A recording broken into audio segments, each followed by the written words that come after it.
அன்பிற்கும் பாசத்திற்கும் உரிய சகோதரர்களே, தாய்மார்களே, பெரியோர்களே, புனிதமிக்க இந்த ரமலானுடைய மாதத்தில் நம்முடைய ஈமான் வலுப்பெற, நமக்கு இறையச்சம் அதிகமாக, அல்லாஹ்வுடைய தூதர் உருவாக்கிய உத்தம சஹாபாக்களுடைய வாழ்க்கை வரலாற்றை இன்ஷா அல்லாஹ் இன்றிலிருந்து தொடர்ந்து இங்கே நடைபெறும். அதில் முதற்கட்டமாக 4 கலீஃபாக்கள் அபூபக்கர் சித்திக் ரலியல்லாஹு அன்ஹு, உமர் ரலியல்லாஹு அன்ஹு, உஸ்மான் ரலியல்லாஹு அன்ஹு, அலி ரலியல்லாஹு அன்ஹு, தொடர்ந்து இன்னபிற சஹாபாக்களுடைய வரலாறுகள். காரணம் என்னவென்றால், நாளுக்கு நாள் ஆரம்ப காலகட்டத்தில் இஸ்லாத்தின் மீது நமக்கு இருந்த ஒரு பற்றுதல், ஆரம்ப காலகட்டத்தில் ஹராம் ஹலால்களை பேணி நடக்கக்கூடிய பண்பு நம்மிடத்தில் எந்த அளவுக்கு இருந்ததோ, அவைகளெல்லாம் நாளுக்கு நாள் நம்முடைய வாழ்வில் ஒரு பொடும்போக்குடையதாக மாறி வருகிற ஒரு அவல நிலையை நாம் இந்த நல்ல நேரத்தில் நினைத்து பார்க்க கடமைப்பட்டிருக்கிறோம். அத்தோடு மட்டுமல்ல, உன்னத சஹாபாக்களுடைய அவர்களுடைய பண்புகள், அவர்களுடைய அறிவு, அவர்களுடைய கல்வி ஞானம், இவைகளை எல்லாம் இன்றைய காலகட்டத்தில் குறைத்து மதிப்பிடுகிற ஒரு சங்கடமான ஒரு சூழ்நிலை கூட சமீபத்தில் நிலவி வருகிறது. அவைகளெல்லாம் நம்முடைய உள்ளத்திலே இருந்து அகற்றப்பட்டு ஒரு உன்னதமான இடத்தை அந்த உத்தம சஹாபாக்களுக்கு நம்முடைய உள்ளங்களிலே கொடுப்பதற்காக வேண்டியும் இந்த தொடர் நிகழ்ச்சி இங்கே இன்ஷா அல்லாஹ் ஆரம்பமாக உள்ளது. அன்பார்ந்த சகோதரர்களே, நபிகள் நாயகம் ஸல்லல்லாஹு அலைஹி வஸல்லம் அவர்கள் உருவாக்கிய அந்த உத்தம தோழர்களை குறித்து அல்லாஹ்வுடைய தூதர் சொன்ன நபிமொழிகளை எல்லாம் புகாரியினுடைய 4ஆம் பாகம், முஸ்லிம் 4ஆம் பாகம், இவைகளில் எல்லாம் சஹாபாக்களின் சிறப்பு என்கிற ஒரு தனி பாடத்தையே இமாம்கள் தொகுத்து நமக்கு வழங்கியிருக்கிறார்கள். அதில் ரசூலுல்லாஹி ஸல்லல்லாஹு அலைஹி வஸல்லம் அவர்கள் தன்னுடைய தோழர்களை குறித்து கூறிய செய்தி, என்னுடைய தோழர்களை நீங்கள் ஏசாதீர்கள், என்னுடைய தோழர்களை ஏசுவதை நீங்கள் செவியுற்றால் அல்லாஹ்வுடைய சாபம் உங்களின் மீது உண்டாகட்டும் என்று அவர்களுக்கு நீங்கள் சொல்லுங்கள். ரசூலுல்லாஹி ஸல்லல்லாஹு அலைஹி வஸல்லம் அவர்கள் கூறினார்கள். இன்னொரு இடத்தில் அல்லாஹ்வுடைய ரசூல் சொல்கிறார், என்னுடைய தோழர்களை நீங்கள் ஏசாதீர்கள், உஹது மலை அளவு நீங்கள் தங்கத்தை தர்மமாக செய்தாலும் என்னுடைய தோழர்கள் கையளவு கோதுமையோ ஏதாவது உணவு தானியங்களையோ தர்மம் செய்வார்களே, அதற்கு அது ஈடு இணையாகாது. ரசூலுல்லாஹி ஸல்லல்லாஹு அலைஹி வஸல்லம் அவர்கள் சொன்னார்கள், எனக்கு பிறகு ஒரு காலம் வரும், அந்த காலத்தில் போர் தொடுப்பார்கள் இஸ்லாமிய மார்க்கத்திற்காக வேண்டி. அப்படி போர் தொடுக்கும் பொழுது எதிரணியில் இருக்கிறவர்கள் கேட்பார்கள், போர் தொடுக்க சென்றவர்களை பார்த்து, உங்களோடு உங்களுடைய அணியில் அல்லாஹ்வுடைய தூதரோடு தோழமை கொண்ட சஹாபாக்கள் இருக்கிறார்களா என்று எதிரிகள் கேட்பார்கள். போருக்கு சென்றவர்கள் சொல்லுவார்களாம், ஆம் உண்டு, இன்னென்ன நபர்கள் எல்லாம் உண்டு என்று சொல்லுவார்கள். உடனே போர் நிறுத்தம் செய்யப்பட்டு உடனே அவர்களுக்கு வெற்றி கிடைக்கும் என்று ரசூலுல்லாஹி ஸல்லல்லாஹு அலைஹி வஸல்லம் அவர்கள் கூறினார்கள். அந்த அளவுக்கு உத்தம சஹாபாக்களை அல்லாஹ்வுடைய ரசூல், தான் உருவாக்கிய தோழர்களை அல்லாஹ்வுடைய ரசூல், அல்லாஹு பொருந்திக் கொண்ட அந்த தோழர்களை அல்லாஹ்வுடைய ரசூல் உன்னதமான இடத்தில் வைத்து நமக்கு அறிமுகம் செய்தார்கள். அல்லாஹ் அவனுடைய அருள்மறையாம் திருமறை குர்ஆனில் 9வது அத்தியாயம் 117வது வசனம், லகத் தாபல்லாஹு அலன் நபியி வல் முஹாஜிரீன வல் அன்சார், முஹாஜிர்களையும் அன்சாரிகளையும் அல்லாஹ் ரப்பல் ஆலமீன் மன்னித்து விட்டான். முஹாஜிர்களுக்கும் அன்சாரிகளுக்கும் அல்லாஹ் வழங்கிய அந்த பொது மன்னிப்பை அல்லாஹ் திருக்குர்ஆனில் நமக்கு எடுத்து காட்டுகிறான். அன்பார்ந்த சகோதரர்களே, அறிஞர் பெருமக்கள் எல்லாம் சங்கைக்குரிய இமாம்கள் எல்லாம் சஹாபாக்களுடைய வாழ்க்கை வரலாறுகளை தரம் பிரித்து பலதரப்பட்ட பிரிவுகளாக நமக்கு சஹாபாக்களுடைய வாழ்க்கை வரலாறை விளக்குகிறார்கள். சஹாபாக்களை குறித்து நமக்கு தெளிவுபடுத்தும் பொழுது அவர்களுடைய கல்வி, அவர்களுடைய தியாகம், அவர்களுடைய உடல் உழைப்பு, யார் எப்பொழுது இஸ்லாமிய மார்க்கத்திற்கு ஆரம்பமாக இஸ்லாத்தை தழுவினார்கள் என்கிற அடிப்படையை மையமாக வைத்து தரம் பிரித்து சஹாபாக்களை பாகுபடுத்தி நமக்கு விளக்கி சொல்கிறார்கள். அதில் முதலாவது ரசூலுல்லாஹி ஸல்லல்லாஹு அலைஹி வஸல்லம் இந்த மார்க்கத்தை மக்கள் மத்தியிலே எடுத்து சொல்லும் பொழுது இந்த மார்க்கத்தை ஏற்றுக்கொண்ட ஒரு 10 நபர்களை ரசூலுல்லாஹி ஸல்லல்லாஹு அலைஹி வஸல்லம் முதலாக இந்த பூமியில் சொர்க்கவாசி என்றார்கள். இங்கிருந்து ஆரம்பிக்கிறது சஹாபாக்களுடைய வாழ்க்கை வரலாறுகள், அவர்களுடைய ஈமான், அவர்களுடைய தக்குவா, அவர்கள் இஸ்லாத்திற்காக வேண்டி செய்த தியாகம். சூரத்துல் பக்ரா 2வது அத்தியாயத்தின் 201 202வது வசனம், வமினன் நாஸி மன் யஸ்ரி நஃப்ஸஹு பித்திஆ மர்லாத்தில்லாஹ் வல்லாஹு ரഊஃபும் பில் இபாத். மனிதர்களில் ஒரு சாரார் உண்டு, அவர்கள் யார் என்றால் அல்லாஹ்வுடைய திருப்தி தனக்கு கிடைக்க வேண்டும் என்பதற்காக தன்னையே அர்ப்பணித்தவர்கள் அவர்கள் என்று அல்லாஹ் சொல்கிறான். அந்த சஹாபாக்களை குறித்து, சஹாபாக்களுடைய மேன்மைகளை குறித்து அல்லாஹ் இப்படி விளக்குகிறான். அன்பார்ந்த சகோதரர்களே, இதைத்தான் உத்தம சஹாபாக்களுடைய வாழ்க்கை வரலாறுகளை ஆய்வு செய்து இமாம்கள் இப்படி தரம் பிரித்து சொல்கிறார்கள். இஸ்லாத்தினுடைய முதல் தகுதி, ஆரம்பத்தில் ரசூலுல்லாஹி ஸல்லல்லாஹு அலைஹி வஸல்லம் 10 சஹாபாக்களை சொர்க்கத்திற்குரியவர்கள் என்று சொன்னார்கள். அதில் 4 கலீஃபாக்கள், அபூபக்கர் சித்திக் ரலியல்லாஹு அன்ஹு, உமர் ரலியல்லாஹு அன்ஹு, உஸ்மான் ரலியல்லாஹு அன்ஹு, அலி ரலியல்லாஹு அன்ஹு, தல்ஹா பின் உபைதுல்லா ரலியல்லாஹு அன்ஹு, ஜுபைர் பின் அவ்வாம் ரலியல்லாஹு அன்ஹு, அப்துர் ரஹ்மான் இப்னு அவுஃப் ரலியல்லாஹு அன்ஹு, சஅத் பின் அபி வக்காஸ் ரலியல்லாஹு அன்ஹு, சயீத் பின் ஸைத் ரலியல்லாஹு அன்ஹு, அபு உபைதா பின் அல் ஜர்ராஹ் என்கிற நபித்தோழர். இந்த 10 நபித்தோழர்களும் ஆரம்ப காலகட்டத்தில் அல்லாஹ்வுடைய தூதருடைய நாவிலிருந்து வஹியின் அடிப்படையில் சொர்க்கத்திற்குரியவர்கள் என்று நல்வாழ்த்து பெற்றவர்கள் உத்தம சஹாபாக்கள்.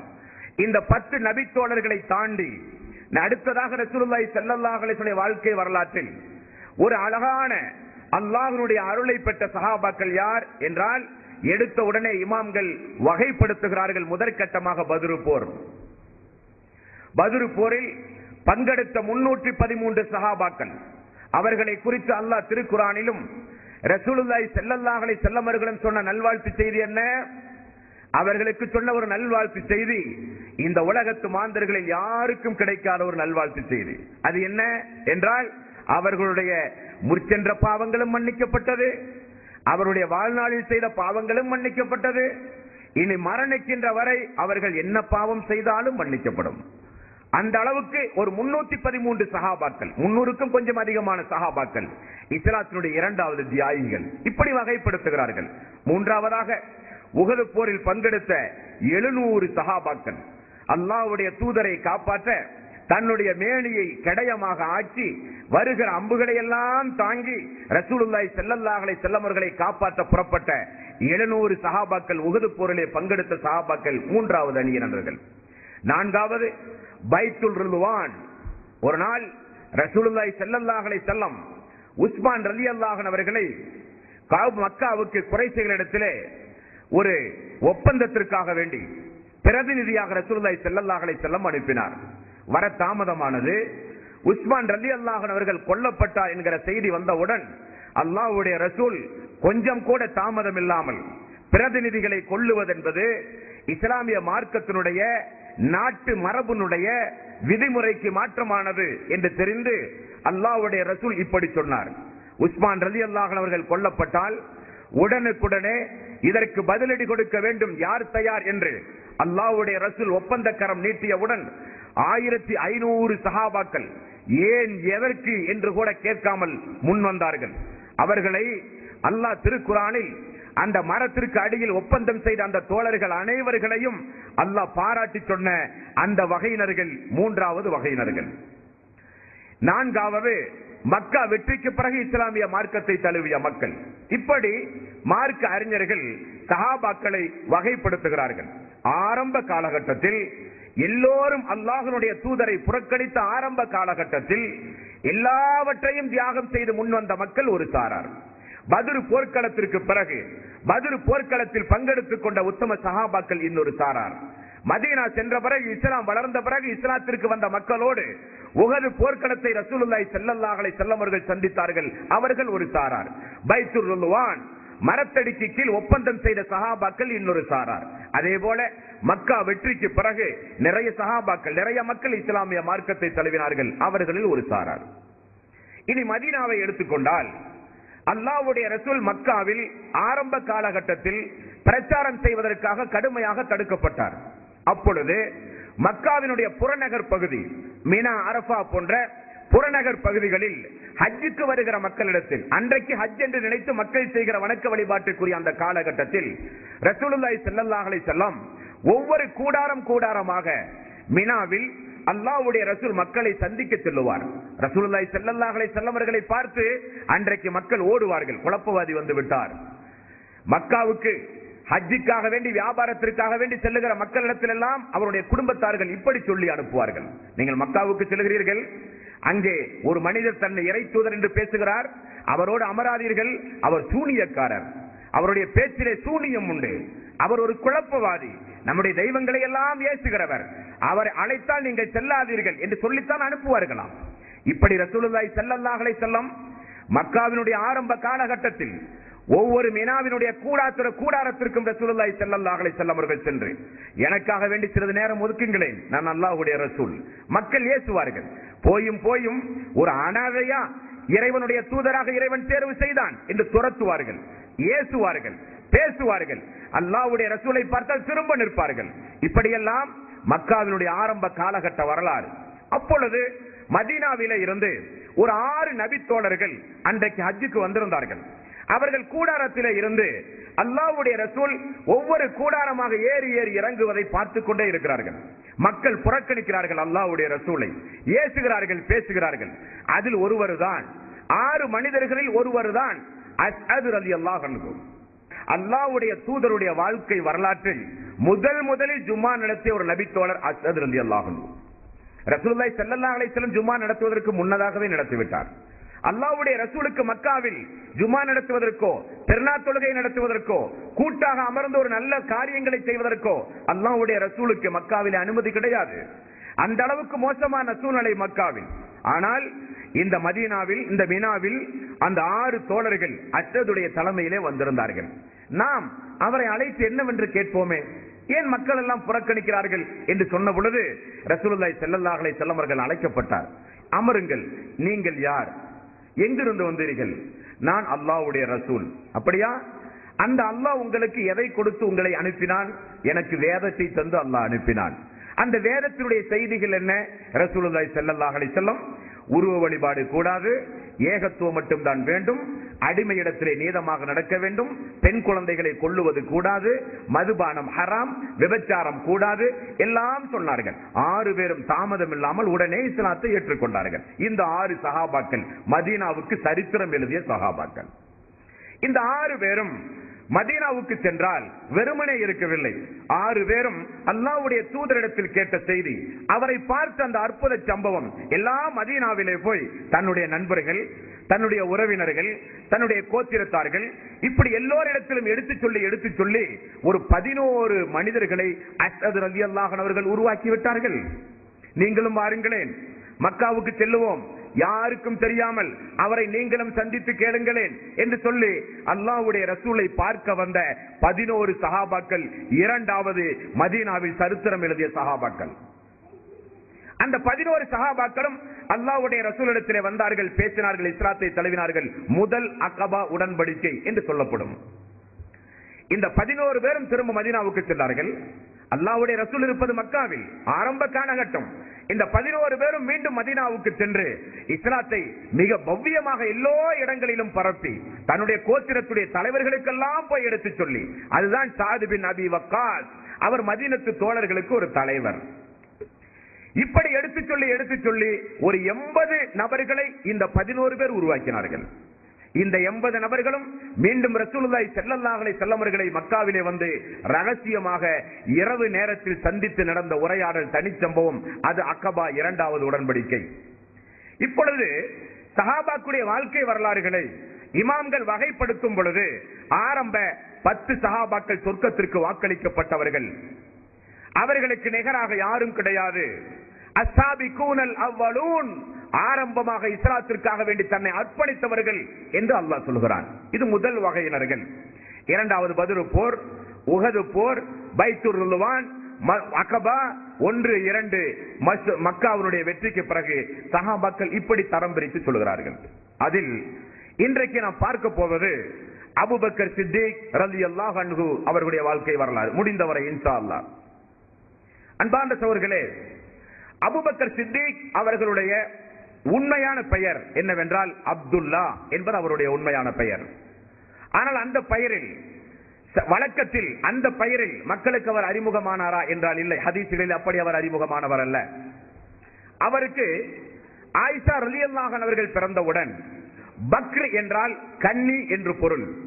ஆயிஷா ரலியல்லாஹு அன்ஹா அவர்கள் பிறந்தவுடன் அபூபக்கர் கன்னியின் தந்தை என்கிற பெயரில் அவர் மக்களுக்கு பிரபலமானார். இப்படி மக்களுக்கு பிரபலமான இவருக்கு இஸ்லாம் வந்த பிறகு ரசூலுல்லாஹி ஸல்லல்லாஹு அலைஹி வஸல்லம் இந்த அபூபக்கர் அவர்களுக்கு இன்னும் கொஞ்சம் சிறப்பு பெயரை கூட்டி சித்திக் என்கிற ஒரு அருமையான ஒரு அடைமொழியோடு ரசூலுல்லாஹி ஸல்லல்லாஹு அலைஹி வஸல்லம் அபூபக்கர் சித்திக், சித்திக் என்றால் அதிக உண்மை படைத்தவர், அதிக உண்மையாக்குபவர், அதிகம் உண்மையை சொல்லுபவர், சொன்னவுடன் எதையும் யோசிக்காமல் அல்லாஹ்வுடைய ரசூல் சொன்னால் ஆமன்னா சல்லம்னா என்று சொல்லுகிறவர். இந்த அபூபக்கர் சித்திக் ரலியல்லாஹு அன்ஹு அவர்கள் யார் அன்பார்ந்த சகோதரர்களே? நம்முடைய பயான்களில் ஒவ்வொரு காலகட்டத்திலும் ஏதோ ஒரு நபிமொழியை அறிவிக்கிற நேரத்தில் அவருடைய பெயர்களை குறித்து நாம் கேள்விப்பட்டிருப்போம். ஆனால் உண்மையில் இவர் யார்? இவருக்குரிய தகுதி திருக்குர்ஆனில் என்ன? இவருக்குரிய தகுதி இஸ்லாமிய வரலாறுகளில் என்ன? இவருக்குரிய அந்தஸ்து அல்லாஹ்வுடைய ரசூலுடைய உள்ளத்தில் எந்த அளவுக்கு இருந்தது? அதை பார்த்து இன்னவர சஹாபாக்கள் இந்த அபூபக்கர் சித்திக் ரலியல்லாஹு அன்ஹு அவர்களுக்கு என்ன அந்தஸ்தை கொடுத்தார்கள்? அன்பார்ந்த சகோதரர்களே, ரசூலுல்லாஹி ஸல்லல்லாஹு அலைஹி வஸல்லம் இந்த வஹியை ஆரம்ப காலகட்டத்தில் மக்களுக்கு இப்படி எடுத்துச் சொல்லும் பொழுது அங்கே மூன்று வகையான மக்கள் இருந்தார்கள். ஒன்று, சொன்னவுடன் அல்லாஹ்வுடைய ரசூலை கடுமையாக எதிர்த்த ஒரு கூட்டத்தினர்கள்.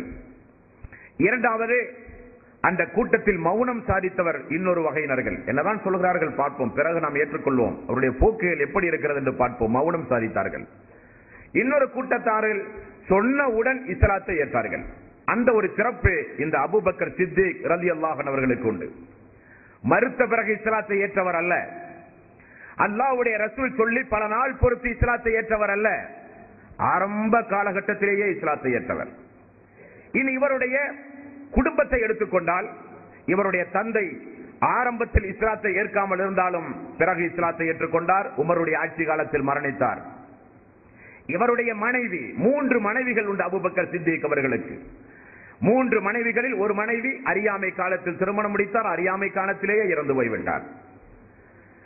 இந்த அபூபக்கர் சித்திக் ரலியல்லாஹு அன்ஹு அவர்களுடைய வாழ்க்கை வரலாறு எங்கிருந்து நீங்கள் பார்க்க வேண்டுமானால், இந்த அபூபக்கர் சித்திக் அவர்கள் அல்லாஹ்வுடைய ரசூலுடைய ஆரம்பகால நண்பர். சிறிய வயதிலே மக்களுக்கு பெருவீதியில் அங்குமெங்குமாக ஓடிச்சாடி விளையாடி நண்பர்கள் 2 பேரும். ரசூலுல்லாஹி ஸல்லல்லாஹு அலைஹி வஸல்லம் ஒவ்வொரு ரமலானுடைய மாதத்திலும் மக்களிடமிருந்து விடைபெற்று ஒரு தனிமையை விரும்புகிற தன்மையுடையவராக இருந்தார். அப்படி இருக்கிற பொழுதுதான் லைலத்துல் கத்ருடைய இரவில் அந்த ஹிரா குகையில் அல்லாஹ் ரப்பல் ஆலமீன் இனி அப்துல்லாவினுடைய மகன் முஹம்மது சாதாரண முஹம்மது அல்ல, அவர் தன்னுடைய இறை தூதர் என்று அல்லாஹ் தீர்மானித்தான். அல்லாஹ் தஆலா ரசூலுல்லாஹி ஸல்லல்லாஹு அலைஹி வஸல்லம் அவர்களை தூதராக தேர்வு செய்த அந்த ஆண்டு உலகமே மக்காவை எதிர்பார்த்துக் கொண்டிருந்த ஒரு ஆண்டு. அல்லாஹ் அப்படிப்பட்ட ஒரு சூழ்நிலையை ஆரம்பத்திலே உருவாக்கினான். உலகமே மக்காவை பற்றி பேசிக் கொண்டிருந்த நாடு. உலகத்துடைய ஒட்டுமொத்த பார்வையும் மக்காவை நோக்கி இருந்த நேரம். அந்த வருடம் தான் அபாபில் என்று சொல்லப்படுகிற பறவையை அனுப்பி யானைப்படியை அல்லாஹ் தோற்கடித்தானே, அந்த வருடம் தான் ரசூலுல்லாஹி ஸல்லல்லாஹு அலைஹி வஸல்லம் அவர்களை அல்லாஹ் பிறக்கச் செய்தான். அல்லாஹ்வுடைய ரசூல் பிறந்து வளர்ந்து ரமதானுடைய மாதத்தில் ஹிரா குகையில் இருந்து வஹியை பெற்று வருகிற பொழுது அபூபக்கர் சித்திக் ரலியல்லாஹு அன்ஹு அவர்கள் மக்காவிலே இல்லை. அவர் யமனுக்கு சென்றிருந்தார். வியாபாரம் நிமித்தமாக உறவினர்களை சந்திக்க அடிக்கடி அபூபக்கர் சித்திக் ரலியல்லாஹு அன்ஹு அவர்கள் வெளியூருக்கு செல்லுவது வழக்கம். அல்லாஹ்வுடைய ரசூலுக்கு வஹி வந்து அந்த வஹியை ரசூலுல்லாஹி ஸல்லல்லாஹு அலைஹி வஸல்லம் சொன்ன ஆரம்ப நேர சபையில், எப்படிப்பட்ட சபை? அபூ லஹப் தப்பல்லக அலி ஹாதா ஜமாஅத்தனா, இதற்காக வேண்டியா எங்களை நீ அழைத்தாய்? உன்னையா இறைவன் தூதராக அனுப்ப வேண்டும்? உன் மீது நாசம் உண்டாகட்டும் என்று மண்ணை வாரி வீசினானே, அந்த சபையில் அபூபக்கர் சித்திக் ரலியல்லாஹு அன்ஹு அவர்கள் இல்லை, யமனிலே இருந்தார். அல்லாஹ்வுடைய ரசூல் குடும்பத்தார்களை எல்லாம் அழைத்து முதலில் மிக மிக மென்மையாக இஸ்லாமிய மார்க்கத்தை எடுத்து சொன்னார். மக்கா முழுக்க மிகப்பெரிய குழப்பங்கள் நீடித்தது. அபூஜஹல், உத்பா, ஷைபா, உமையா போன்ற பெரிய பெரிய தலைவர்கள் எல்லாம் பெரிய அளவில் அதை எதிர்க்க ஆரம்பித்தார்கள். நம்முடைய லாத், உஸ்ஸா போன்ற தெய்வங்களை எல்லாம் குறைத்து மதிப்பிடுகிற ஒரு சூழ்நிலை உருவாகுமோ என்று அஞ்சினார்கள். ஆகவே எல்லோரும் எதிர்த்தார்கள். அபூபக்கர் வரட்டும் என்று எதிர்பார்த்தார்கள். குறைசிகள், அபூஜஹல், உத்பா, ஷைபாவெல்லாம் அபூபக்கர் அவர்களுக்கு பிரதானமான முக்கியத்துவம் கொடுக்க என்ன காரணம் என்றால், அவர் சமூகத்தில் வாழ்ந்த அமைப்பு முறை அப்படி. அடிமைகளுக்கு வாரி வாரி கொடுத்து அடிமைகளை விடுதலை செய்வார், விலைக்கு வாங்கி விடுதலை செய்வார் அடிமைகளை. பாதிக்கப்பட்ட மக்கள் ஓடோடி வந்தால் வாரி வாரி கொடுக்கிற தாராள குணம் படைத்தவர் அபூபக்கர் சித்திக் அவர்கள். ஏழை எளியவர்கள் என்றால் தாங்காது, பசித்தவர்கள் என்றால் உணவு கொடுத்த பிறகுதான் அவர் உண்பார். அப்படிப்பட்ட எண்ணம் படைத்தவர் அபூபக்கர் சித்திக் அவர்கள். யாராவது ஒரு கொலையை செய்தால் அந்த கொலைக்காக வேண்டி நஷ்ட ஈடு தீர்மானிப்பார்களே, அதை அபூபக்கர் சித்திக் அவர்களை கேட்காமல் யாரும் தீர்மானிக்க முடியாது. அவர்தான் தீர்மானித்து பணத்தை வாங்கி பாதிக்கப்பட்ட குடும்பங்களுக்கு கொடுத்தாக வேண்டும். அப்படிப்பட்ட உயர் அந்தஸ்தில் இருந்தவர் அபூபக்கர் சித்திக் ரலியல்லாஹு அன்ஹு அவர்கள். அவர் வரட்டும் என்று அபூஜஹல் எதிர்பார்த்தார். காரணம், அவருடைய தோழரும் கூட. அவர் சொன்னால் அவர் திருந்துவார். வரட்டும் அபூபக்கர் என்று எல்லோரும் எதிர்பார்த்துக் கொண்டிருந்தார்கள். அபூபக்கர் சித்திக் அவர்கள் வந்தவுடன் ஒரு ஜமாத்தாக புறப்பட்டு போய் அபூபக்கர் சித்திக் அவருடைய வீட்டுக்கு சென்றார்கள். அபூஜஹலுடைய தலைமையில் உத்பா, ஷைபா, உமையா போன்ற பெரிய பெரிய தலைவர்கள். உம்முடைய தோழர் இப்பொழுது என்ன சொல்லுகிறார் என்கிற செய்தி உனக்கு வந்ததா அபூபக்கரே? என்ன சொல்லுகிறார் என்னுடைய நண்பர்? அவர் ஏதோ இறை தூதராம், ஏதோ வஹி வந்ததாம், ஜிப்ரீலை பார்த்தாராம் என்னெல்லாம் கிண்டலும் கேலியும் செய்கிறார்கள். அவர் என்ன சொல்லுகிறார் என்று அபூபக்கர் கேட்டார். வந்ததை அப்படியே சொன்னார்கள். அப்படியா, சரி, நான் என்னுடைய நண்பரை பார்த்து விட்டு வந்து உங்களுக்கு சொல்லுகிறேன் என்று அனுப்பிவிட்டு நேரடியாக ரசூலுல்லாஹி ஸல்லல்லாஹு அலைஹி வஸல்லம் அவர்களை பார்க்க வந்தார். அல்லாஹ்வுடைய ரசூலை பார்த்து முகமன் கூறினார், நான் வெளியே கேள்விப்பட்டது உண்மையா முஹம்மதே என்றார். ஆமாம் தோழரே என்றார். என்ன சொல்லுகிறீர் என்றார். அஷ்ஹது அல்லா இலாஹ இல்லல்லாஹ் அஷ்ஹது அன்ன முஹம்மதர் ரசூலுல்லாஹ், வணக்கத்திற்கு தகுதியானவன் அல்லாஹ் ஒருவனை தவிர யாரும் இல்லை. நான் இனி உங்களுடைய நண்பர் மட்டுமல்ல, நான் இனி அல்லாஹ்வுடைய ரசூல், நான் இனி ஒரு இறை தூதர் என்று சொன்னார்கள். நீங்கள் பொய் சொன்னதே கிடையாது. இதற்கு முன்னால் நம்மெல்லாம் சிறுபிராயத்திலிருந்தே வளர்ந்திருக்கிறோம். நீங்கள் பொய் சொல்லி நாங்கள் கேள்விப்பட்டதே கிடையாது. உங்களுக்கு இப்படி சொல்வதன் மூலம் எந்த ஒரு சுயநலமும் கிடையாது. இப்படி சொல்வதன் மூலம் எதையாவது நீங்கள் எதிர்பார்க்கக்கூடியவரா என்றால் அதுவும் இல்லை. உங்களிடத்திலே நிறைய சொத்துண்டு, நீங்கள் மிகப்பெரிய பதவியில் அந்தஸ்தில் இந்த சமூகத்திலே இருக்கிறீர்கள். நல்ல குடும்பத்திலே பிறந்தவர். நீங்கள் அடிமை வம்சத்தில் வந்தவர் அல்ல, நீங்கள் ஒரு அடிமைக்கு பிறந்தவரும் அல்ல, நீங்களும் ஒரு அடிமை அல்ல. நீங்கள் நல்ல குடும்பத்தில் நல்ல பெரிய பாரம்பரியத்தில் வந்தவர் முஹம்மது. ஆகவே இஸ்லாத்தில் இணைகிற முதல் மனிதன் நான். அஷ்ஹது அல்லா இலாஹ இல்லல்லாஹ் அஷ்ஹது அன்ன முஹம்மதர் ரசூலுல்லாஹ். ஆகவேதான் வரலாற்று ஆசிரியர்கள் குறிப்பிடுகிறார்கள், அபூபக்கர் சித்திக் ரலியல்லாஹு அன்ஹு ஈமானை குறித்து சொல்லும் பொழுது இஸ்லாத்தை மறுத்து ஏற்றவர் அல்ல, இஸ்லாத்தை தாமதமாக ஏற்றவர் அல்ல, முதலில் இஸ்லாத்தை பின்பற்றிய மாமனிதர் அபூபக்கர் சித்திக் ரலியல்லாஹு அன்ஹு. அம்ர் இப்னு அபஸா என்கிற ஒரு நபித்தோழர். இவர் மக்காவினுடைய புறநகர் பகுதியில் கிராமத்தில் வாழ்ந்த ஒரு நபித்தோழர். இவருக்கு இயற்கையாகவே இந்த உருவ வழிபாடு அவருக்கு பிடிக்காது. ஏதோ ஒரு வகையில் அவருக்கு தெரிந்த அடிப்படையில் இறைவனை வணங்கி கொண்டிருந்த ஒரு நபித்தோழர். அவருக்கு அல்லாஹ்வுடைய ரசூல் இப்படிப்பட்ட ஒரு செய்தியை சொல்லுகிறார் என்று சொன்னவுடன் கிராமத்திலே இருந்து யாருக்கும் தெரியாமல் மக்காவிலே வந்து காபாவிலே தங்கி ஜம்ஜம் தண்ணீர் அருந்து எப்படியாவது விசாரித்து அந்த முஹம்மதை கண்டுபிடிக்க வேண்டுமே என்று மிகப்பெரிய ஆய்வு பணியில் இருந்து கொண்டிருந்தார். ரசூலுல்லாஹி ஸல்லல்லாஹு அலைஹி வஸல்லம் எதிர்ப்பு அதிகமானவுடன் அர்க்கம் என்கிற நபித்தோழருடைய வீட்டில் இருந்து கொண்டு இஸ்லாமிய பிரச்சாரத்தை மெல்ல மெல்ல செய்ய ஆரம்பித்தார். இந்த அம்ர் இப்னு அபஸா அவர்கள் மெல்ல மெல்ல விசாரித்து ரசூலுல்லாஹி ஸல்லல்லாஹு அலைஹி வஸல்லம் அவர்களை கண்டுபிடித்து விட்டார். அல்லாஹ்வுடைய ரசூலிடத்தில் இப்படித்தான் கேட்டார், நீங்கள் யார்? நான் அப்துல்லாவுடைய மகன் முஹம்மது சென்ற நேரம் வரை. இப்பொழுது அல்லாஹ்வுடைய ரசூல் வந்த வேத செய்தி எல்லாம் சொன்னார்கள். அந்த அம்ர் இப்னு அபஸா கூடுதலாக கேட்டார், இந்த நேரத்தில் உங்களை பின்பற்றி இருக்கக்கூடியவர்கள் யாரெல்லாம்? அப்பொழுது ரசூலுல்லாஹி ஸல்லல்லாஹு அலைஹி வஸல்லம் அவர்கள் சொன்னார்கள், ஒரு அடிமையும் ஒரு சுதந்திரமானவரும் இப்பொழுது பின்பற்றி இருக்கிறார்கள். ஒரு அடிமையும் ஒரு சுதந்திரமானவரும். புகாரில் வருகிற செய்தி. அம்ர் இப்னு அபஸா கேட்டார்கள், யார் அந்த அடிமையும் சுதந்திரமானவரும்? ரசூலுல்லாஹி ஸல்லல்லாஹு அலைஹி வஸல்லம் அவர்கள் சொன்னார்கள், வெளியில் யாருக்கும் நீங்கள் சொல்லக்கூடாது. சுதந்திரமானவர் யார் என்றால் என்னுடைய ஆருயிர் நண்பர் அபூபக்கர் சித்திக் ரலியல்லாஹு அன்ஹு. அடிமை யார் என்றால் என்னுடைய பிலால், உமையாவிடத்திலே பணிபுரிந்து கொண்டிருந்த நேரம், அந்த நேரம் என்னுடைய பிலால் என்றார்கள் ரசூலுல்லாஹி ஸல்லல்லாஹு அலைஹி வஸல்லம். அது அவருடைய வாழ்க்கை வரலாற்றை பார்க்கும் பொழுது இன்ஷா அல்லாஹ் விரிவாக பார்ப்போம். இந்த நபிமொழியிலிருந்து ஆரம்பமாக ஆண்களில் முதலில் இஸ்லாத்தை தழுவியவர் அபூபக்கர் சித்திக் ரலியல்லாஹு அன்ஹு. ஆரம்பமாக இஸ்லாத்தை தழுவிய பெண்மணி கதீஜா ரலியல்லாஹு அன்ஹு. காரணம், வஹி வந்தது, செய்தியை முதலில் ரசூலுல்லாஹி ஸல்லல்லாஹு அலைஹி வஸல்லம் அவர்கள் சொல்லுவது கதீஜா அவர்களிடத்தில். கதீஜா அவர்கள் அழைத்து செல்வது வரக்கா பின் நௌஃப் என்று சொல்லப்படுகிற ஒரு மனிதரிடத்தில். அவர் ஆரம்ப வேதத்தை நன்கு படித்தவர், அவர் கண் தெரியாதவர், அவர் செய்தியெல்லாம் கேட்கிறார், கேட்டு சொல்கிறார், நாமூஸ் என்று சொல்லப்படுகிற ஜிப்ரீல் தான் உங்களிடத்தில் வந்திருக்கிறார், நீங்கள் ஒன்றும் பயப்பட வேண்டியதில்லை, நீங்கள் இறை தூதராக மாறிவிட்டீர். நீங்கள் பிரச்சாரம் செய்யும் காலத்தில் நான் உயிரோடு இருந்தால் உங்களுக்கு நான் பக்கபலமாக இருப்பேன். ஆனால் தூதர்கள் எல்லாம் கடுமையாக எதிர்க்கப்பட்டிருக்கிறார்கள். அதே போல நீங்களும் தேவைப்பட்டால் இந்த ஊரில் இருந்து கூட நீங்கள் துரத்தி அடிக்கப்படுவீர்கள். எல்லா முன்னறிவிப்பும் செய்கிறார். வரக்கா பின் நௌஃப் மட்டும்தான் தெரியும், கதீஜா அவர்களுக்கு மட்டும்தான் தெரியும். அடுத்ததாக யமனிலே இருந்து வந்த அபூபக்கர் சித்திக் ரலியல்லாஹு அன்ஹு அவர்கள் முதற்கட்டமாக இஸ்லாத்தை ஏற்றுக்கொண்டார்.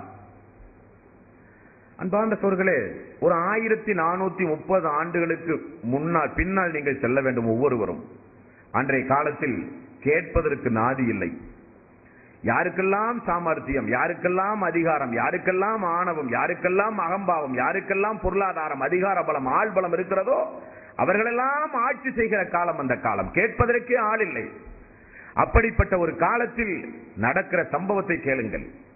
ரசூலுல்லாஹி ஸல்லல்லாஹு அலைஹி வஸல்லம் மெல்ல மெல்ல மெல்ல மெல்ல இந்த இஸ்லாமிய பிரச்சாரத்தை செய்ய ஆரம்பித்தார். அப்படி செய்ய ஆரம்பிக்கும் பொழுது மெல்ல மெல்ல இஸ்லாம் வளரவும் ஆரம்பிக்கிறது. எல்லாம் அர்க்கம் ரலியல்லாஹு அன்ஹுடைய வீட்டில் வைத்து இந்த சம்பவம் முழுக்க நடைபெறுகிறது. அப்படி நடக்கும் பொழுது நபிகள் நாயகம் ஸல்லல்லாஹு அலைஹி வஸல்லம் காலத்தில் நடந்த அந்த அபூபக்கர் சித்திக் அவருடைய வாழ்க்கை வரலாற்றை பாருங்கள் அன்பார்ந்த சகோதரர்களே. ஒரு நாள் அபூபக்கர் சித்திக் அவர்கள் ரசூலுல்லாஹி ஸல்லல்லாஹு அலைஹி வஸல்லம் இப்படியே தினந்தோறும் அவர்களுக்கு மத்தியில் யாருக்கும் தெரியாமல் இரவு நேரத்தில் சிறிய ஒரு விளக்கை எரிய வைத்து ரகசியமாக பேசிக்கொண்டே இருந்த காலம் அந்த காலம். அப்பொழுது ரசூலுல்லாஹி ஸல்லல்லாஹு அலைஹி வஸல்லம் அவர்களுக்கு ஒரு வசனம் இறங்குகிறது. 15வது அத்தியாயத்தின் 94வது வசனம். ஆரம்பத்தில் இக்ரா பிஸ்மி ரப்பிக்கல் லதீ ஹலக், அவரை தூதராக தேர்வு செய்ய இறக்கப்பட்ட ஆரம்ப வசனம். இப்படி மெல்ல மெல்ல ரகசியமாக இருக்கும் பொழுது 15வது அத்தியாயத்தின் 94வது வசனம் இறங்குகிறது. அந்த வசனத்தில் அல்லாஹ் சொல்கிறான், ஃபஸ்தஅ பிமா துமர் வஅரித் அனில் முஷ்ரிகீன், நிச்சயமாக நீங்கள் முஷ்ரிக்குகளை நிராகரித்து விடுங்கள், பகிரங்கமாக இந்த மார்க்கத்தை சொல்லுங்கள். ஆயத் இறங்கியது. ஆயத்தை செவியுற்றார்கள் அபூபக்கர் சித்திக் ரலியல்லாஹு அன்ஹு அவர்கள். யா ரசூலல்லாஹ், நான் மார்க்கத்தை பகிரங்கப்படுத்த போகிறேன். அல்லாஹ்வுடைய ரசூல், நானும் வருகிறேன். 2 பேரும் சேர்ந்து மார்க்கத்தை பகிரங்கமாக எடுத்து சொல்ல ஆரம்பித்தார்கள். அப்ப மக்கத்து பெருவீதியில் ஆரம்பமாக யாரும் இல்லாத நேரத்தில் முதலில் நீங்கள் உண்மையைத்தான் சொல்லுகிறீர்கள் யா ரசூலல்லாஹ் என்று மார்க்கத்தை ஏற்றுக்கொண்டவரும் அவர். மக்கத்து மக்களுக்கு அவர்களுடைய காதுகளில் பகிரங்கமாக இவர் இனி சாதாரண முஹம்மது அல்ல, இவர் அல்லாஹ்வுடைய ரசூல், மேலும் அஷ்ஹது அல்லா இலாஹ இல்லல்லாஹ் அஷ்ஹது அன்ன முஹம்மதர் ரசூலுல்லாஹ் என்கிற திருக்கலிமாவை பகிரங்கப்படுத்திய ஒரு மாமனிதர் அபூபக்கர் சித்திக் ரலியல்லாஹு அன்ஹு. செய்தியை கேட்டவுடன் எல்லாம் திரண்டு வந்தார்கள். ஊரே திரண்டு அடித்தால் என்னவாகும்? ரசூலுல்லாஹி ஸல்லல்லாஹு அலைஹி வஸல்லம் அவர்களை கடுமையாக தாக்க ஆரம்பிக்க முற்படுகிறார்கள். அபூபக்கர் சித்திக் அவர்களை தாக்கினார்கள், மயக்கமுற்றி கீழே விழுந்தார்கள். அபூபக்கர் சித்திக் அவருடைய குடும்பம் பெரிய குடும்பம், அல்லாஹ்வுடைய ரசூல் கதீஜா அவருடைய குடும்பம் பெரிய குடும்பம், எல்லோரும் குடும்ப பிரச்சனையாய் திரண்டு வந்தது இன்னொரு கூட்டம். அபூபக்கர் அவர்களுக்கு ஏதாவது ஆனால் பழிக்கு பழி தீர்ப்போம் என்று காபாவின் மீது சத்தியமிட்டு அபூபக்கருடைய குடும்பத்தார்கள் சூளுரைத்தார்கள் ஒரு புறம். கதீஜா ரலியல்லாஹுடைய குடும்பத்தார்கள் முகமதிற்கு ஏதாவது சங்கடமான சூழ்நிலை ஏற்பட்டால் அதற்கு பதிலடி மிக கடுமையாக இருக்கும் என்று இன்னொரு புறம் சூளுரைத்தார்கள். எல்லோரும் சேர்ந்து குடும்பமே சேர்ந்து அபூபக்கர் சித்திக் அவர்களுக்கு ஆறுதல் சொல்லி தூக்கி கொண்டு முகமெல்லாம் வீங்கி ரத்தம் பீரிட்டு வருகிற அந்த சந்தர்ப்பத்தில் எல்லோரும் சேர்ந்து ஆறுதல் கொண்டு கூறிக்கொண்டிருந்தார்கள். தண்ணீர் குடித்து பேசுகிற சுயநலம் வந்தவுடன் கூட இருந்த ரசூலுல்லாஹி ஸல்லல்லாஹு அலைஹி வஸல்லம் அவர்களை காணவில்லை, நான் மட்டும் இருக்கிறேன். உடனே தாயை பார்த்து அல்லாஹ்வுடைய ரசூல் எப்படி இருக்கிறார்கள் என்று கேட்டார்கள். எடுத்த உடனே முதல் வார்த்தை, அல்லாஹ்வுடைய ரசூல் எங்கே, அவர் எப்படி இருக்கிறார்? அவரை பற்றி எனக்கு ஒன்றும் தெரியாத மகனே, அவர் உன்னுடைய உள்ளத்தில் இந்த அளவுக்கு குறுகிய நேரத்தில் இந்த அளவுக்கு என்னை விட உன்னுடைய குடும்பத்தாரை விட இந்த அளவுக்கு உன்னுடைய உள்ளத்தில் அவர் இடம் பிடித்தார் என்றால் எனக்கு மிகப்பெரிய ஆச்சரியம். தாய் சொல்கிறாள், மிகப்பெரிய ஆச்சரியம் எனக்கு. ஆமாம், அல்லாஹ்வுடைய ரசூலை பார்த்த பிறகுதான் நான் உணவு உண்பேன். உடனே ரசூலுல்லாஹி ஸல்லல்லாஹு அலைஹி வஸல்லம் இந்த செய்தியை கேட்டு அர்க்கமுடைய வீட்டிலே அமர்ந்து அல்லாஹ்வுடைய ரசூல் மிகப்பெரிய பதட்டத்தோடு இருக்கிறார்கள். காரணம், தன்னுடைய தோழருக்கு என்னானது, தன்னுடைய தோழர் என்ன நிலையில் இருக்கிறார், தன்னுடைய தோழர் எவ்வளவு மென்மையானவர், தன்னுடைய தோழரை போல இந்த மக்கத்து பெருவீதியில் இரக்க குணம் உடையவர் ஒருவர் கூட இருக்க முடியாது, அவருக்கு என்ன ஆனது? ரசூலுல்லாஹி ஸல்லல்லாஹு அலைஹி வஸல்லம் சங்கடப்பட்டுக் கொண்டிருந்த நேரத்தில் தாயை கையிலே பிடித்துக் கொண்டு அல்லாஹ்வுடைய ரசூலை பார்க்க வந்து கொண்டிருந்த அந்த சம்பவம் வரலாற்றில் முக்கியத்துவம் வாய்ந்த ஒரு சம்பவம். தேம்பி தேம்பி அழுது பரிதாப முகத்தோடு அபூபக்கர் வருவார் என்று ரசூலுல்லாஹி ஸல்லல்லாஹு அலைஹி வஸல்லம் எதிர்பார்த்துக் கொண்டிருந்தார். ஆனால் வருகிற அபூபக்கர் சித்திக் அவர்கள் தன்னுடைய தாயை கையிலே பிடித்து சிரித்துக் கொண்டு வருகிறார். மிகப்பெரிய ஒரு வித்தியாசம். ரசூலுல்லாஹி ஸல்லல்லாஹு அலைஹி வஸல்லம் பக்கத்தில் வந்தவுடன் அல்லாஹ்வுடைய ரசூலுக்கு மிகப்பெரிய ஒரு ஆச்சரியம். கூட அவருடைய தாய் ஒரு பெண்மணி. அபூபக்கர் சித்திக் அவர்கள் சொன்னார்கள், யா ரசூலல்லாஹ், என்னுடைய தாயும் தந்தையும் உங்களுக்கு அர்ப்பணமாகட்டும். எனது தாய்க்கு அல்லாஹ்வுடைய திருநாமத்தை கொண்டு எனது தாய்க்கு இஸ்லாத்தை சொல்லுங்கள் யா ரசூலல்லாஹ். ரசூலுல்லாஹி ஸல்லல்லாஹு அலைஹி வஸல்லம் இஸ்லாத்தை சொன்னார்கள். அந்த அம்மா இஸ்லாத்தை ஏற்றார்கள். அபூபக்கர் சித்திக் அவர்கள் சொன்னார்கள், எனக்கு இருந்த எல்லா கஷ்டமும் போய்விட்டது, எனக்கு இருந்த எல்லா சங்கடங்களும் போய்விட்டது, என்னுடைய தாய் இஸ்லாத்தை ஏற்றுக்கொண்டார்கள். ஒவ்வொரு சம்பவத்தின் மூலமும் நம்முடைய வாழ்வில் அதற்குரிய படிப்பினை என்ன என்பதை நாம் பார்க்க வேண்டும். இது ஒரு வரலாற்று பார்வையோடு நீங்கள் பார்க்கக்கூடாது. ஏதோ ரமதானுடைய மாதத்தில் இரவு நேரத்தில் ஏதோ பயான் கேட்கிறோம், ஏதோ ஒரு நேரம் போக வேண்டும், பொழுது போக வேண்டும் என்று அல்ல அன்பான சொல்கிறது. அபூபக்கர் சித்திக் அவர்களை ஏகத்துவத்தை எடுத்துச் சொன்னார் என்பதற்காக ஊரே திரண்டு அடித்தது, உயிர் போகிற வரை அடித்தார்கள், மரணிக்கின்ற வரை, மயக்கம் போட்டு கீழே விழுகிற வரை அடித்தார்கள். அடிவதைகளை எல்லாம் வாங்கிய பிறகும் அவருக்கு இருக்கிற ஒரே ஏக்கம், நம்முடைய தாயும் இந்த ஆரம்ப நேரத்தில் இஸ்லாத்தை ஏற்றுக்கொண்டால் எவ்வளவு மகத்துவமாக இருக்கும் என்று எண்ணினாரே. அந்த எண்ணத்தினுடைய சிறப்பு தான் அல்லாஹ்வுடைய ரசூலும் அல்லாஹ்வும் கொடுத்த மகத்துவம். தாய் நரகத்திற்கு புரியவளாக இருக்கும் பொழுது நாம் மட்டும் எப்படி சொர்க்கம் செல்லுவது? ஒரு மகனுக்கு இருக்கிற யதார்த்த கவலை. நம்முடைய குடும்பத்தில் நம்முடைய தாய்மார்கள் இந்த ஏகத்துவம் என்னவென்று தெரியாமல் இருக்கிறார்கள். நம்முடைய தாய்மார்கள் தொழாதவர்களாக இருக்கிறார்கள்.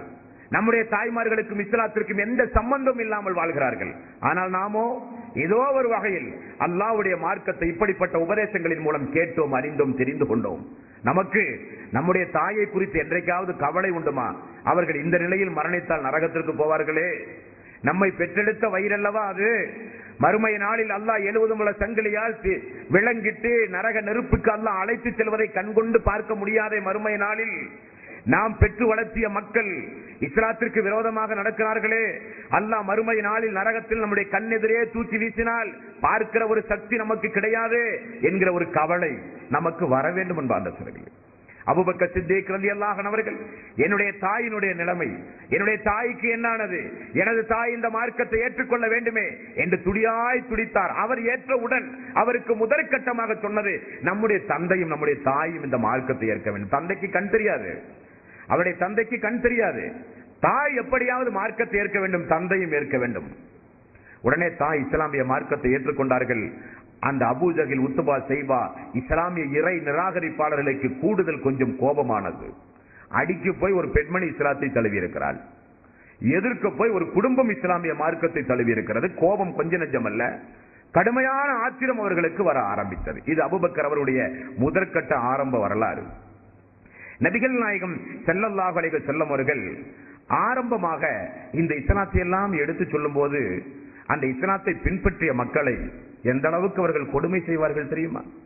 புகாரி, முஸ்லிம் போன்ற ஹதீசுகளை தனிமையில் இருந்து நீங்கள் படிக்க வேண்டும். உண்மையிலேயே நபித்தோடைய வாழ்க்கை வரலாற்றை தனிமையில் படித்தால் இந்த இஸ்லாத்திற்காக வேண்டி நாம் என்ன செய்திருக்கிறோம் என்பார் சொல்லவில்லை. ஆரம்ப காலகட்டத்தில் எல்லாம் தன்னை முஸ்லீம் என்று அவர்கள் சொல்ல வேண்டுமானால் அதற்காக வேண்டி அவர்கள் தான் சம்பாதித்து வைத்த சொத்துக்களை எல்லாம் அவர்கள் இழக்க வேண்டியிருந்தது.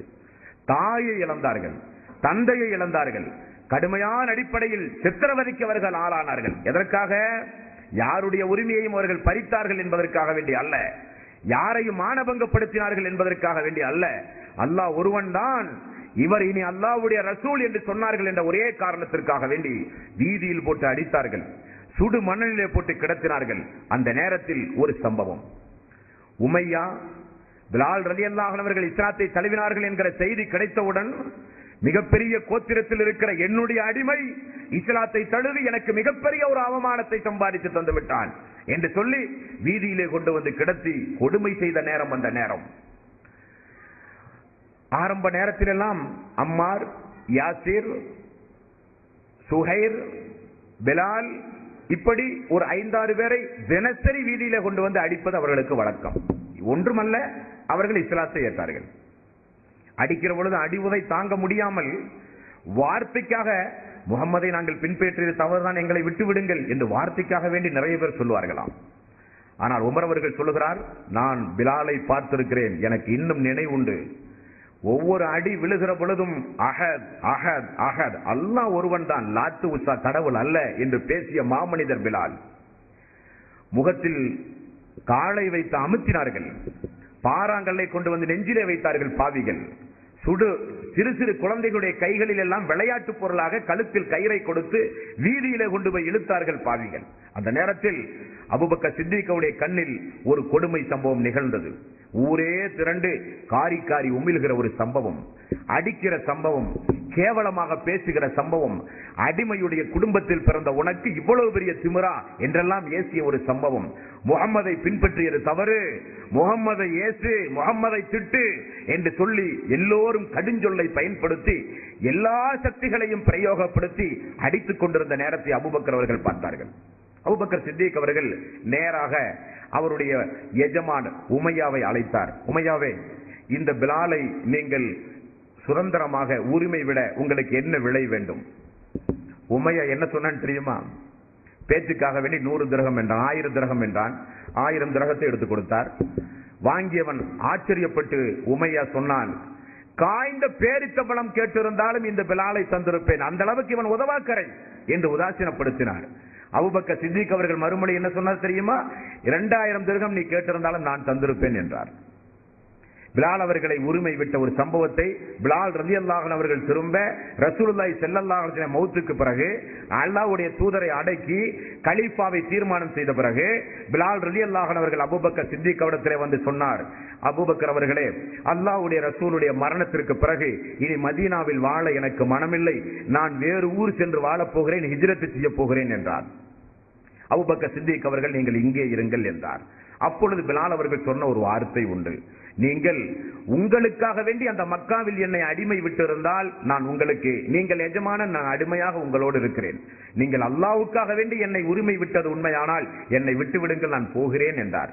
பிறகு பல சமரசத்திற்கு பிறகு அபூபக்கர் சித்திக் அவருடைய ஆட்சி காலம் வரை பிலால் அவர்கள் இருந்தார். அபூபக்கரும் மரணித்து போனார். அவரால் தாங்க முடியவில்லை, ஊர் விட்டு ஊர் சென்று உமருடைய ஆட்சி காலத்திற்கு பிறகு எங்கோ மரணித்தார் என்று ஹதீஸ்களிலே பார்க்கிறோம். அப்ப அபூபக்கர் சித்திக் அவர்கள் ஆரம்ப காலகட்டத்தில் இஸ்லாத்தை ஏற்றுக்கொண்ட மக்கள் எல்லாம் பாதிக்கப்படும் பொழுது, பொருளாதாரத்தை இழக்கும் பொழுது, வீட்டை விட்டு துரத்தி அடிக்கப்படும் பொழுது எல்லோரையும் அரவணைத்து அரவணைத்து அரவணைத்து அதற்காக வேண்டி தன்னுடைய சொத்துக்களை எல்லாம் வாரி இறைத்தார். அடிமைகளை விடுதலை செய்ய பாதிக்கப்பட்ட மக்கள் ஓடி வரும் பொழுது இஸ்லாத்தை ஏற்றார் என்று கிராமத்திலே ஒரு செய்தி வரும். ஏற்ற உடனே கிராமத்து மக்கள் எல்லாம் அடித்து கிராமத்திலே இருந்து துரத்தி இருப்பார்கள், ஓடி வருவார்கள் அர்க்கம் அவருடைய வீட்டுக்கு, அல்லாஹ்வுடைய ரசூலோடு அமர்வார்கள். அவருடைய முழு செலவு யார சொல்லலாம், என்னுடையது என்பார் அபூபக்கர் சித்திக் அவர்கள். ஆகவேதான் ரசூலுல்லாஹி ஸல்லல்லாஹு அலைஹி வஸல்லம் பல நேரங்களிலும் அபூபக்கர் சித்திக் அவர்களை மக்களுக்கு நினைவுபடுத்தி இருக்கிறார். மக்களுக்கு நினைவுபடுத்திய சம்பவத்தில் ஒரு பிரதான சம்பவம், ஒரு நாள் உமர் அவர்களுக்கும் அபூபக்கர் சித்திக் அவர்களுக்கும் சிறிய ஒரு வாய் தகராறு. இந்த வாய் தகராறு ஏற்படும் பொழுது கொஞ்சம் கோபப்படுகிறார்கள் அபூபக்கர் சித்திக் ரலியல்லாஹு அன்ஹு. கோபப்பட்டவுடன் உடனே தன்னை திருத்திக் கொண்டு உமர் அவர்களிடத்திலே மன்னிப்பும் அதே சபையிலே கேட்கிறார். உமர் அவர்கள் சிறிது கோபக்காரர். அபூபக்கர் அவர்கள் மன்னிப்பு கேட்ட பிறகும் உங்களை மன்னிக்க நான் தயாராக இல்லை என்று உமர் அவர்கள் வீம்பு பிடிக்க ஆரம்பிக்கிறார். உடனே ஒரு மனிதனுக்கு மனசு நோகுமாறு நாம் நடந்தால் அவர் மன்னிக்காதவரை அல்லாஹ் மன்னிக்க மாட்டானே. உடனே இவர் பரிகாரம் தேடி ரசூலுல்லாஹி ஸல்லல்லாஹு அலைஹி வஸல்லம் அவர்களை பார்ப்பதற்காக வேண்டி ஓடுகிறார். அல்லாஹ்வுடைய தூதர் சஹாபாக்களோடு பேசிக் கொண்டிருந்த ஒரு நேரம் தன்னுடைய ஆடையை உயர்த்தி பிடித்து வேகமாக வருவதை பார்த்து ரசூலுல்லாஹி ஸல்லல்லாஹு அலைஹி வஸல்லம் அவர்கள் தன்னுடைய இன்னபிற தோழர்களிடத்தில் சொன்னார், என்னுடைய தோழர் அபூபக்கர் வருகிற வேகத்தை பார்த்தால் நம்மோடு ஏதோ வழக்காடு வரப்போவதை போல இருக்கிறது. உடனே வந்தார், அல்லாஹ்வுடைய ரசூலுக்கு அருகிலே அமர்ந்தார். அஸ்ஸலாமு அலைக்கும் யா ரசூலல்லாஹ். வலைக்கும் இஸ்லாம். என்ன தோழரே, எனக்கும் உமருக்கும் இப்படிப்பட்ட ஒரு வழக்கு நடந்தது. நான் கோபப்பட்டேன், மன்னிப்பு கேட்டேன், அவர் என்னை மன்னிக்க தயாராக இல்லை என்று சொல்லி என்னை உதாசீனப்படுத்தி விட்டார் யா ரசூலல்லாஹ். ரசூலுல்லாஹி ஸல்லல்லாஹு அலைஹி வஸல்லம் 3 முறை அபூபக்கர் சித்திக் அவர்களுக்கு சொன்ன ஒரு ஆறுதல் வாக்கு புகாரியிலே உண்டு. அல்லாஹ் உன்னை கைவிட மாட்டான், பொறுமையாக இருங்கள், உங்களுடைய பாவம் மன்னிக்கப்படும். 3 முறை திரும்ப திரும்ப சொன்ன பிறகு அபூபக்கர் சித்திக் அவர்கள் அழுகையை நிப்பாட்டினார். உமர் ரலியல்லாஹு அன்ஹு அவர்களுக்கு திடீரென ஒரு சிந்தனை. வயதில் மூத்தவர், ஆரம்பத்திலே இஸ்லாத்தை தழுவியவர், நாமெல்லாம் இப்பொழுதுதான் இஸ்லாமிய மார்க்கத்தை ஏற்றுக்கொண்டோம், தூதருடைய தோழர், எல்லோருக்கும் நன்மையை செய்யக்கூடியவர், கோபப்பட்டு என்னதான் அவர் பேசியிருந்தாலும் நாம் அவரை மன்னிக்காமல் நாமும் திரும்ப கோபப்பட்டது சரியல்லவே என்று சொல்லி உமர் ரலியல்லாஹு அன்ஹு அவர்கள் அபூபக்கர் சித்திக்குடைய வீட்டுக்கு ஓடுகிறார்கள். வீட்டுக்கு போய் அஸ்மா அவருடைய மகளிடத்திலே கேட்கிறார், எங்கே உம்முடைய தந்தை? தந்தை வீட்டுக்கு வரவில்லையே. அப்படியா? ரசூலுல்லாஹி ஸல்லல்லாஹு அலைஹி வஸல்லம் ஓடுகிறார். உமர் அவர்கள் வருகிற வேகத்தை அல்லாஹ்வுடைய ரசூல் பார்க்கிறார். அல்லாஹ்வுடைய ரசூலுடைய முகமெல்லாம் மாறி மாதுளம் பணம் போல கண்கள் எல்லாம் சிவந்து ரசூலுல்லாஹி ஸல்லல்லாஹு அலைஹி வஸல்லம் முகமெல்லாம் கோபத்தினுடைய வெளிப்பாடு. அல்லாஹ்வுடைய தூதருடைய கோபத்துடைய வெளிப்பாட்டை பார்த்தவுடன் அபூபக்கர் அவர்கள் மீண்டும் அழுக ஆரம்பித்தார். யா ரசூலல்லாஹ், உமரின் மீது எந்த கோபமும் இல்லை, நான் தான் அநியாயக்காரன், நான் தான் அநீதி இழைத்தேன், உமரின் மீது எந்த கோபமும் இல்லை என்று அல்லாஹ்வுடைய ரசூலை சமாதானப்படுத்துகிறார். ரசூலுல்லாஹி ஸல்லல்லாஹு அலைஹி வஸல்லம் அபூபக்கர் அவர்கள் வந்தவுடன் ஒன்றும் சொல்லவில்லை, 2 வார்த்தையை சொன்னார்கள். எல்லோரும் தெரிந்து கொள்ளுங்கள், உங்களுக்கு எல்லாம் ஒரு விஷயத்தை சொல்லுகிறேன். நான் ஆரம்பத்தில் நான் என்னை இறைத்தூதர் என்று சொல்லும் பொழுது எல்லோரும் என்னை பொய்ப்பித்தீர்கள். உண்மைதான், அவர்தான் அல்லாஹ்வுடைய ரசூல் என்று என்னை உண்மைப்படுத்திய மாமனிதர் இந்த அபூபக்கர். உங்களுக்கு தெரியாதா? இந்த அபூபக்கர் சித்திக் ரலியல்லாஹு அன்ஹு அவர்கள் தன்னுடைய உடலை, தன்னுடைய பொருளாதாரத்தை, தன்னுடைய நேரத்தை முழுக்க ஆரம்பமாக என்னுடைய காலுக்கடியில் கொண்டு வந்து இஸ்லாமிய வளர்ச்சிக்காக வேண்டி கொண்டு வந்து செலவழித்த தியாகி என்னுடைய அபூபக்கர். ஆகவே நான் கேட்கிறேன், எனக்காக வேண்டி என்னுடைய அபூபக்கரை நீங்கள் மன்னிக்க கூடாதா? என்னுடைய அபூபக்கரை நீங்கள் பொருத்தப்படக்கூடாதா? என்னுடைய அபூபக்கரின் மீது உங்களுக்கு இரக்கம் வர வேண்டாமா? என்னுடைய அபூபக்கரின் மீது நீங்கள் கோபப்படலாமா? ரசூலுல்லாஹி ஸல்லல்லாஹு அலைஹி வஸல்லம் 2 முறை சொன்னார்கள். அந்த ஹதீஸினுடைய கடைசி வரியை நீங்கள் உன்னிப்பாக பார்த்தால் அந்த ஹதீஸ் எப்படி முடிகிறது என்றால், அல்லாஹ்வுடைய ரசூல் இப்படி ஒரு சம்பவத்தில் அவரை முன்னிலைப்படுத்தி சொன்ன பிறகு மக்கள் யாரும் மரணிக்கின்ற வரை அபூபக்கர் சித்திக் அவருடைய மனசு நோகுமாறு கூட நடக்கவில்லையாம். அந்த அளவுக்கு நபிகள் நாயகம் ஸல்லல்லாஹு அலைஹி வஸல்லம் அவர்கள் சிலாகித்து சொன்ன ஒரு மாமனிதர் இந்த அபூ ஹுரைரா அபூபக்கர் சித்திக் ரலியல்லாஹு அன்ஹு அவர்கள். இனி இவருக்கு இந்த சித்திக் என்கிற அடைமொழியை அல்லாஹ்வுடைய ரசூல் எப்பொழுது கொடுத்தார்? அபூபக்கர் என்றுதான் பெயர் இருந்தது. எப்பொழுது கொடுத்தார்? ஒரு நாள் இதே போல இஸ்லாமியர்கள் எல்லாம் சேர்ந்து அபூபக்கர் சித்திக்குடைய வீட்டுக்கு ஒரு நாள் படையெடுத்து ஓடினார்கள். எப்பொழுது? அல்லாஹ்வுடைய ரசூல் மிஅராஜுக்கு போயிட்டு வந்த பிறகு மக்களை எல்லாம் சந்தித்து நடந்த சம்பவத்தை எல்லாம் சொல்லிக் கொண்டிருந்தார். எல்லோரும் சிரிக்க ஆரம்பித்தார்கள், ஏளனம் செய்ய ஆரம்பித்தார்கள். இஸ்லாத்தை ஏற்றுக்கொண்ட மக்களே தடுமாற ஆரம்பித்தார்கள். எல்லோரும் தீர்வு காண ஓடினார்கள் அபூபக்கர் சித்திக்குடைய வீட்டுக்கு. ஓடி போய் திரண்டு வந்த படையை அமர வைத்து அபூபக்கர் சித்திக் அவர்கள் என்ன நடந்தது என்று கேட்டார்கள். என்ன, அல்லாஹ்வுடைய ரசூல் முஹம்மது ஒரே நாளில் பைத்துல் முகத்தஸ் சென்று நபிமார்களுக்கெல்லாம் தொழுக வைத்தாராம், நரகத்தை பார்த்தாராம், சொர்க்கத்தை பார்த்தாராம், இப்படிப்பட்ட செய்திகளை எல்லாம் சொல்லுகிறார், எங்களுக்கு ஒன்றும் புரியவில்லை என்று சொல்கிறார். வந்த கூட்டம் சொல்லுகிற செய்தியை மட்டுமே அடிப்படையாக வைத்து அபூபக்கர் சித்திக் அவர்கள் என்ன சொன்னார்கள் தெரியுமா? யாரை குறித்து நீங்கள் பேசுகிறீர்கள்? நீங்கள் யார்? பேசுகிறவர் யார்? அவர் அல்லாஹ்வுடைய ரசூல். அல்லாஹ் நாடினால் ஒரு நிமிடத்தில் எவ்வளவு பெரிய ஆச்சரியத்தையும் அல்லாஹ் நாடினால் உண்டாக்குவான்.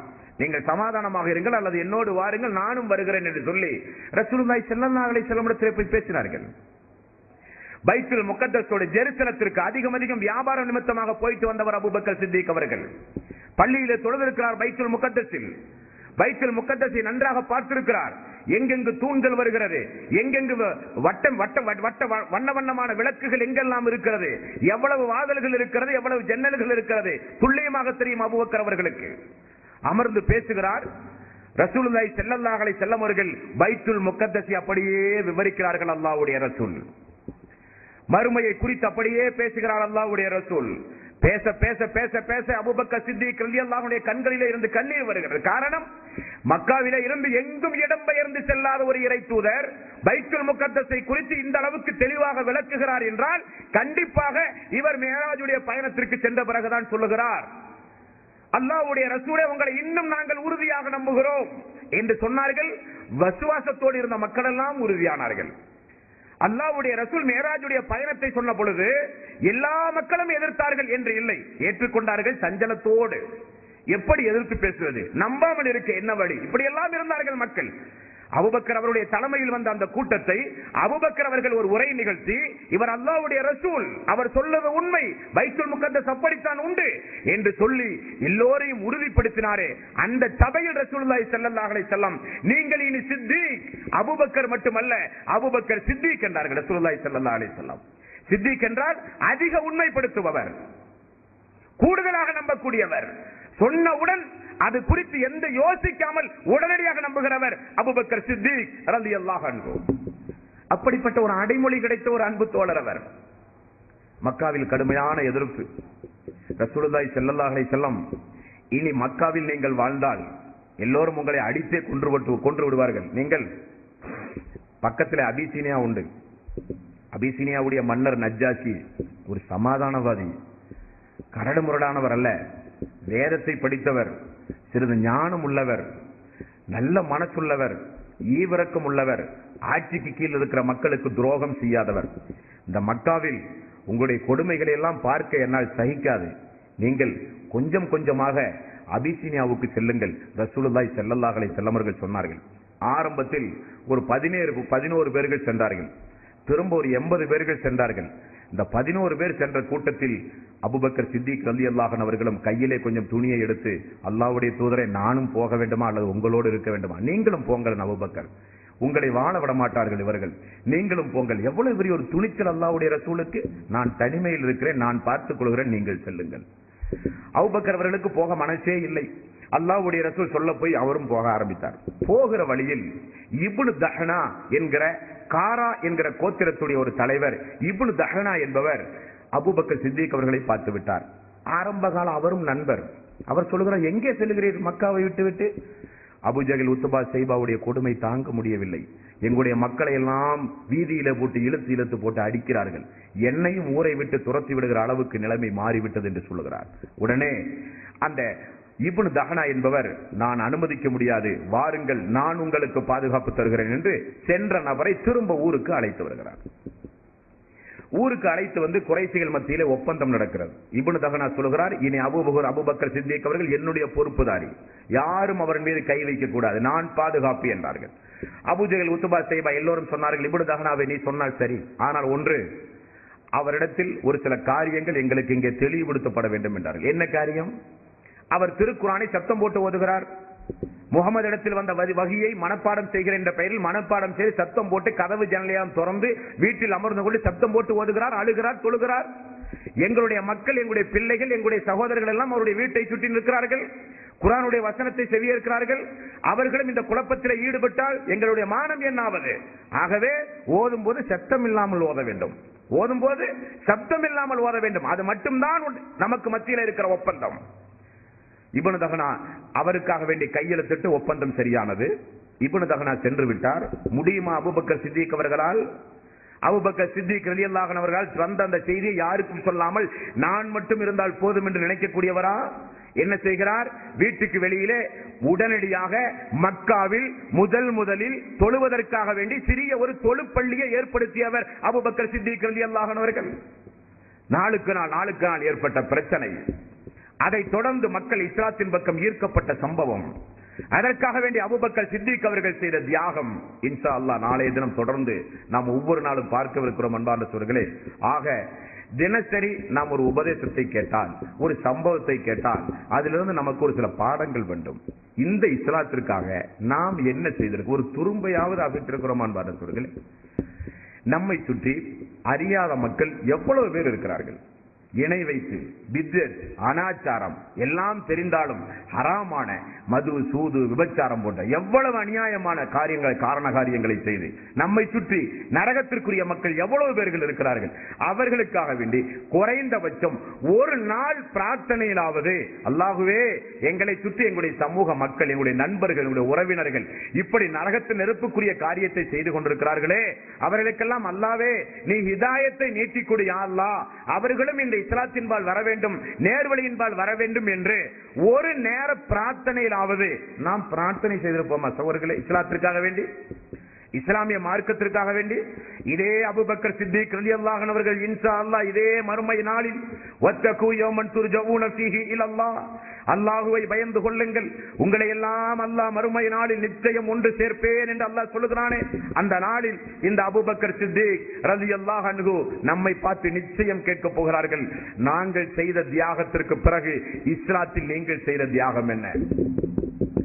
எவ்வளவோ தியாகம் செய்த, இதோ இந்த பிலால், இந்த அம்மார், இந்த யாசிர், இந்த சுமையா, இந்த சுஹைர், இந்த நபித்தோழர் எவ்வளவு தியாகம் செய்தார்கள். வரலாறுகளை நீங்கள் படிக்கவில்லையா? அப்படி நாங்கள் எல்லாம் உங்களுக்காக வேண்டி ஒட்டுமொத்த தியாகத்தையும் செய்து மார்க்கத்தை உங்களுடைய கையில் தந்தோமே, இந்த மார்க்கத்திற்காக வேண்டி நீங்கள் என்ன செய்தீர்கள் சகோதரர்களே என்று கேட்டால், நாம் பக்கம் பக்கமாக பதில் சொல்கிற அளவுக்கு இந்த மார்க்கத்திற்காக வேண்டி பாடுபடுகிறவர்களாக நாம் இருக்க வேண்டும் என்பதுதான் இந்த உரையினுடைய தலையாய கடமை. இந்த உரையை கேட்பதற்கு முன்னால் நீங்கள் எப்படி இருந்தீர்களோ அதே போன்று கேட்ட பிறகும் நீங்கள் இருப்பீர்களே. ஆனால் உரை உங்களுக்கு பயனளிக்கவில்லை. உரைக்கு பிறகு ஒரு மாற்றம் வர வேண்டும், ஒரு வீரியம் வர வேண்டும், ஒரு திருப்புமுனை நம்முடைய வாழ்விலே வர வேண்டும். அமர்ந்திருக்கிற நீங்களும் நானும் ஏதோ ஒரு வகையில் அல்லாஹ் வைத்த ஒரு வருடம், ஒரு மாதம், ஒரு நாள், ஒரு கிழமை, ஒரு நேரம் அல்லாஹ் தஆலா நமக்கு வைத்திருந்தான். இந்த நேரத்தில் இவனுடைய உள்ளம் திருப்பப்பட வேண்டும், இவன் சீர்திருத்தவாதியாக மாற வேண்டும், இவனுடைய உள்ளத்தில் ஏகத்துவம் இறங்க வேண்டும் என்று அல்லாஹ் நமக்கு ஒரு நாளையும் நேரத்தையும் அல்லாஹ் வைத்து நாமெல்லாம் திருந்தினோமே, அதே போன்று நம்மை சுற்றி இருக்கிற மக்களும் திருந்த வேண்டும் என்கிற கவலை, ஆர்வம் நம் ஒவ்வொருவருக்கும் வர வேண்டும். நாமும் கடந்த காலங்களில் எப்படியெல்லாம் நாம் இருந்தோம், ஹராம் ஹலால்களை பேணி இருந்தோம், தக்குவாவோடு இருந்தோம், இபாதத்துகளை அதிகம் அதிகம் செய்தோம். மெல்ல மெல்ல நாளுக்கு நம்முடைய ஈமான் பலகீனம் அடைகிறதே என்பதை புரிந்து ஈமான் உறுதிமிக்கவர்களாக, தக்குவா அதிகமாக கூடிய மக்களாக நாம் ஒவ்வொருவரும் மாற வேண்டும். உரையை கேட்பதற்கு முன்னால் எப்படி இருந்தோமோ அதே போல் இல்லாமல், உரைக்கு பிறகு இந்த சஹாபாக்குடைய வாழ்க்கை வரலாறுகளை எல்லாம் கேட்ட பிறகு நம்முடைய வாழ்வில் மாற்றங்கள் நிச்சயம் வர வேண்டும். அப்படிப்பட்ட மாற்றத்தை அல்லாஹ் நம் அனைவர்களுக்கும் தந்தருள்வானாக. வாஹிர் தௌவானா அனில் ஹம்துலில்லாஹி ரப்பில் ஆலமீன். அஸ்ஸலாமு அலைக்கும் வரஹ்மத்துல்லாஹி வபரகாத்துஹு.